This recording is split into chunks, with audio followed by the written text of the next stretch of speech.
Papa, why did you stop me?" she asked, tears streaming down her face. "He needed to hear the truth." The Duke of Torrington shook his head as he brushed Emily's hair away from her face. "You don't think he knows? You don't think he feels enough guilt? The man who stood before me today appeared as broken as one can be." "But it's too late now," she wailed. "Why did Meg have to die?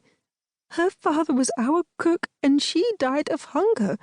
I don't understand." The Duke pulled Emily into his arms. "I agree that this is a terrible tragedy that could have been, should have been avoided. But we were all too late to stop it."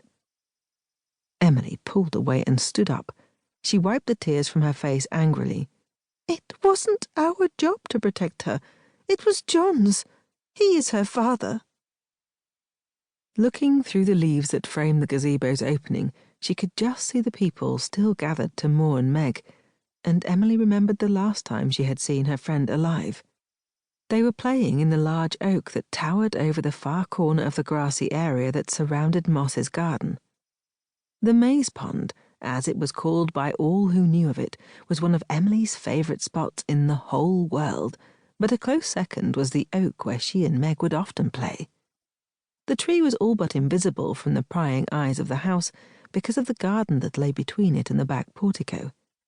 There was a swing suspended from one of the tree's massive branches, but more often than not the girls were high up in the leafy canopy itself.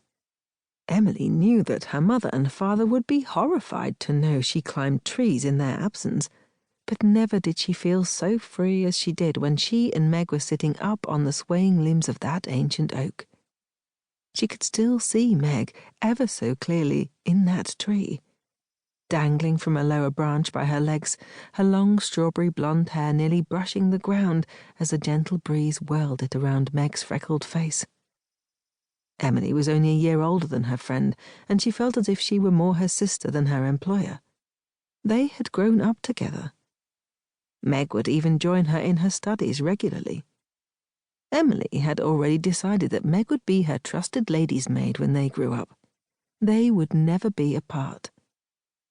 But then Meg fell ill.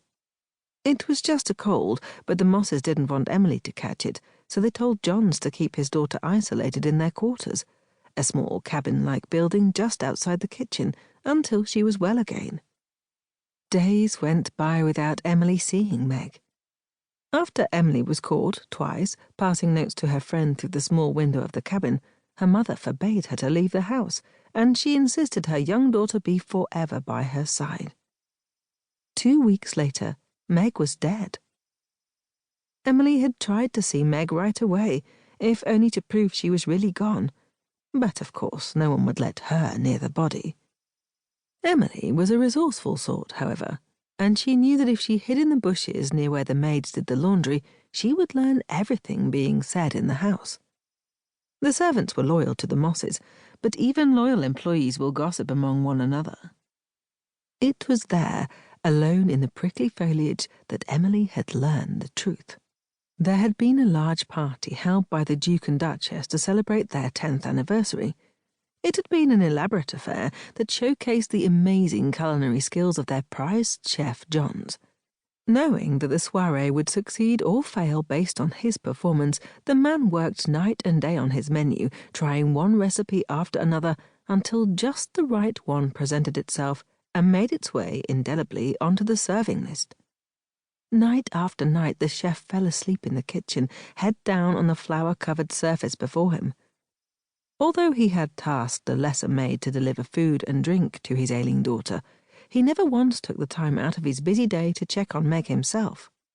The lesser maid did, in fact, deliver the food and beverage to the cook's quarters, but being busy herself, preparing the house for its many guests, she just left the tray outside the door. According to the wagging tongues, the maid had assumed the sick child would get out of bed and retrieve the tray. And in fact, every day that she returned with a new tray, the old tray would be sitting where she left it, completely empty. It was only after the party, when Johns finally looked in on Meg, that everyone realized that the little girl never knew about, or was unable to retrieve, the tray. Every day she had grown weaker and